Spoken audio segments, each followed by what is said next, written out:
My mission president, I was an office elder. And so that basically means in our mission, if you get called as an office elder, that means your job is to do some paperwork for president, as well as keeping up a proselyting area where you're required to keep the same, like, well, trying to get the standards of excellence.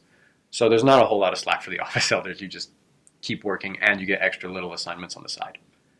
And so I was working as this office elder, and part of our job is we're supposed to organize transfers. I remember a president pulled me in and he said, I'm sending you to Chernivtsi, which is a really pretty city. All the missionaries like it. So I was excited. And he said, and I'm sending you with a new missionary from Kiev. So I guess what was kind of shocking to me was that now I was going to be training like a native Ukrainian in a city I'd never been in. So we got whitewashed in. And when I got there, I quickly learned that also the branch president is a senior missionary. And so I became his first counselor. So I'm first counselor, whitewash training in this area. And okay, this is hard enough.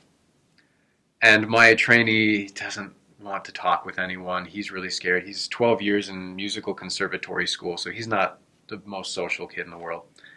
And I just gotten out of the office and I was exhausted all the time anyway. So um, so we got out every day. We worked really hard and we prayed really hard, and we spent a lot of time working on him becoming more positive. But the thing that made it the hardest was one day the branch president, the senior couple missionary, his wife fell and had an accident, and so he had to leave.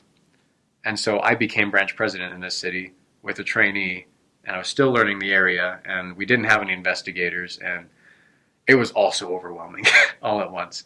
I guess what finally helped me overcome it was our mission president came down for a visit in the city, and I try to hold it together really well. When you're also in this city, I had to be the district leader because there's only one set of elders in the city. And so at that moment, my mission president asked me to come in and have an interview with me, and he asked me how things were going. And I'd been pretty good about staying positive, but I just remember breaking down and crying right there in front of him. I don't know if I can do this anymore. This is hard. And he asked me, he didn't say a whole lot about that. He said, yeah, it is hard. Do you want a blessing? I said, yeah, sure. And gave me the blessing. Such a sweet, tender man. President Latin, really great. He's not the president there anymore, but such a great guy. And he gave me a blessing, and I just felt like I could actually do it. And that was important to me, that moment of, you can do it. It didn't really make anything easier. It just told me that I could do it. So that was really cool.